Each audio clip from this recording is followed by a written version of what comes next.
Hola a todos y bienvenidos a este repaso a fondo. Hoy traemos entre manos una herramienta clave, una verdadera guía rápida de estudio diseñada específicamente para dominar un pilar absoluto de la ingeniería geotécnica, la mecánica de los esfuerzos y los esfuerzos efectivos. Si nos estamos preparando para exámenes o simplemente queremos entender de una vez por todas cómo se comporta realmente el subsuelo, estamos en el lugar indicado. Vamos a desglosar las reglas fundamentales sin dar rodeos. Así que vamos allá y construyamos esa base sólida. Para hoy, esta es nuestra hoja de ruta. Primero, el concepto de esfuerzo efectivo.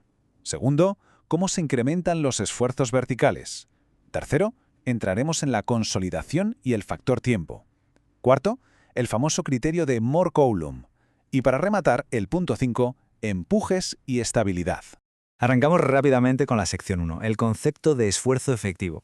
Aquí tenemos el principio de Terzaghi. Hablamos de la regla de oro indiscutible en la mecánica de suelos. De verdad, sin dominar esto, cualquier cálculo de cimientos se viene abajo literalmente. Fijaos en la fórmula central. El esfuerzo efectivo, que llamamos sigma prima, es ni más ni menos que el esfuerzo total menos esa presión del agua intersticial, la famosa letra U. ¿Cuál es el truco aquí? Pues entender que este esfuerzo efectivo es solo esa parte de la carga que recae directamente sobre el esqueleto sólido del suelo, justo en los puntos donde las partículas chocan entre sí. Y un dato importantísimo, este valor es totalmente independiente de cuánta profundidad de agua haya por encima del estrato sumergido. Tener esto claro es el paso número 1 para clavar cualquier análisis de compresibilidad o capacidad de carga. Para visualizarlo mejor, imaginemos que el esfuerzo total es como una batalla constante bajo tierra. Por un lado tenemos este armazón, el esqueleto sólido de partículas interconectadas, y por el otro está la presión que ejerce el agua, confinada ahí abajo en los espacios vacíos entre las partículas.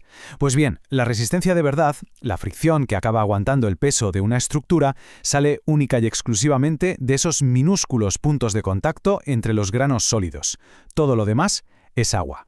Y ojo, porque aquí reside una de las trampas más clásicas en la que caemos todos. Olvidar restar la presión del agua intersticial en los problemas de suelos saturados es un error fatal de examen. El esfuerzo total nos da la foto completa, sí, con agua incluida, pero el esfuerzo efectivo es el que aísla esa resistencia estructural pura. Así que la regla es, siempre hay que separar ese esqueleto para saber cuánta fuerza real tiene el terreno. Bien, pasamos a la sección 2, el incremento de esfuerzos verticales. ¿Qué pasa exactamente ahí abajo cuando de repente le ponemos el peso de un edificio enorme encima? Lógicamente, al meter una carga externa como la construcción de una gran cimentación, estamos inyectando un incremento de esfuerzo neto hacia las capas inferiores. Y calcular esto al milímetro es un requisito ineludible. ¿Por qué? Porque es la única manera que tenemos de prever cuánto se va a asentar o hundir esa cimentación a lo largo del tiempo. Para ello nos apoyamos en la teoría de la elasticidad, y aunque sabemos de sobra que el suelo no es un material perfectamente elástico, es una aproximación que nos da resultados increíblemente prácticos. Y para modelar este fenómeno de las cargas, tiramos de la famosísima ecuación de Boussinesq. La idea central es sencilla. Ese incremento de esfuerzo extra, el delta sigma, se va disipando. Se hace más pequeño conforme bajamos a mayor profundidad, lo que llamamos z, y también conforme nos alejamos del centro de la carga, la distancia radial r. Por eso es súper típico que en los ejercicios de evaluación nos pidan buscar la profundidad exacta donde ese incremento cae a tan solo un 10% de la carga neta original. Es nuestro límite práctico donde consideramos que el impacto deja de ser crítico. Vamos a la sección 3, consolidación y factor tiempo. Vale, metamos una variable nueva y fascinante, el tiempo. Cuando aplicamos un nuevo esfuerzo a una capa de arcilla saturada, famosa por ser muy poco permeable, la consolidación ocurre por fases. En el paso 1, justo en el instante inicial, el tiempo 0, el agua atrapada se lleva todo el golpe. Es decir, el incremento de esfuerzo total es igual al incremento de presión de poro. En el paso 2, el tiempo va pasando, el agua drena lentamente y el esqueleto de arcilla empieza a decir, me toca cargar a mí, hasta que llegamos al paso 3, un tiempo infinito teórico. Este es el momento exacto donde el exceso de presión de agua se disipa por completo, se hace cero, y el esqueleto del suelo asume absolutamente todo el esfuerzo efectivo.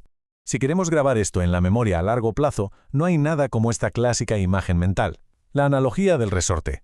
Imaginemos un cilindro cerrado lleno de agua con un resorte dentro, al que le aplicamos peso. Al principio, como el agua es incompresible, aguanta toda la carga por presión hidrostática, pero a medida que abrimos una pequeña válvula y el agua va siendo expulsada, el resorte que representa maravillosamente al esqueleto del suelo se va comprimiendo y va asumiendo toda la carga mecánica gradualmente. Es una forma perfecta de visualizar esas complejas ecuaciones diferenciales. Hasta ahora hemos hablado de deformaciones graduales, de agua escapando y resortes comprimiéndose. Pero todo tiene un límite. La pregunta ineludible ahora es, cómo determinamos el punto matemático y físico exacto en el que esta masa de suelo simplemente no aguanta más y se rompe, fallando de forma catastrófica. La respuesta está en la sección 4, el criterio de Moore-Coulomb. Este es el marco mental y matemático principal que usamos en la ingeniería geotécnica para calcular la resistencia al corte. La ecuación vital nos dice que tau sub f es igual a c' más sigma' multiplicado por la tangente de phi'. Lo que esto establece es que la resistencia al corte de un suelo es una función lineal.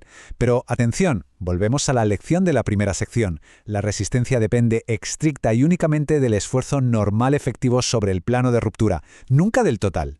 Como chuleta rápida para resolver problemas, repasemos las variables. Tau sub f nos indica cuánta resistencia opone el suelo antes de deslizarse y fallar. C' es la cohesión efectiva, esa pegajosidad innata que hay entre partículas, especialmente en las arcillas. Sigma' es la presión efectiva perpendicular al plano. Y phi' es el ángulo de fricción interna efectiva. Pensad en él como el roce áspero entre dos trozos de lija. Todos juntos dictan la supervivencia estructural del terreno.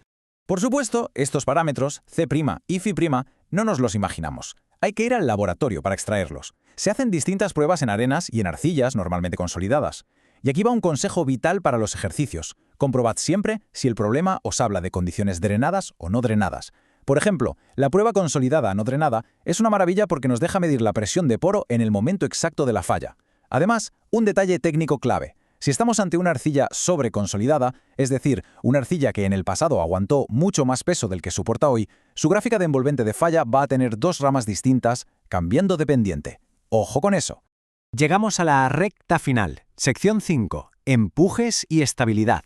Toca tender un puente hacia las aplicaciones reales de diseño estructural. Para entender las fuerzas laterales en el terreno, usamos los coeficientes de presión de tierra de Rankine, y todo aquí se reduce a cómo se mueve el muro. Si el muro de contención es superrígido y estático, usamos el coeficiente en reposo, el K0. Si el muro cede ligeramente y se aleja del suelo, la presión lateral baja y entramos en el estado activo. Pero por el contrario, si forzamos la pared y empujamos hacia la masa de tierra, la resistencia que opone el suelo se dispara enormemente, creando el estado pasivo. Básicamente, el movimiento de la estructura es el que dicta qué coeficiente usar. ¿Y todo este esfuerzo analítico para qué sirve? Pues se materializa en escenarios concretos que deciden si un proyecto se mantiene en pie o si fracasa estrepitosamente. Usamos estas fórmulas para calcular cuántas toneladas aguanta un pilote profundo, para asegurar que la ladera de una montaña no colapse sobre una carretera, para calcular el grosor de un muro de contención e incluso para garantizar que el fondo de una gran excavación no reviente hacia arriba. Es la aplicación más pura y crítica de toda esta teoría a la realidad de la obra. Así que la próxima vez que veamos maquinaria pesada trabajando en una excavación gigante, pensemos que ahí no hay solo tierra y acero. Hay un equilibrio matemático brutal en acción. Son el principio de Terzaghi, la ecuación de Boussinesq y el criterio de Moore-Coulomb trabajando todos a la vez, representando esas fuerzas invisibles que mantienen nuestra infraestructura segura, estable y operativa.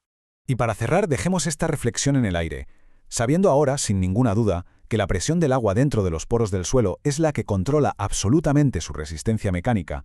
Pensemos en esto. ¿Cómo de drástico será el cambio en el factor de seguridad de un talud justo después de una lluvia torrencial que sature el terreno por completo? Es una variable súper crítica en condiciones extremas y un escenario clásico de examen que nos demuestra por qué dominar la mecánica de suelos es tan fascinante como imprescindible. Hasta nuestro próximo repaso.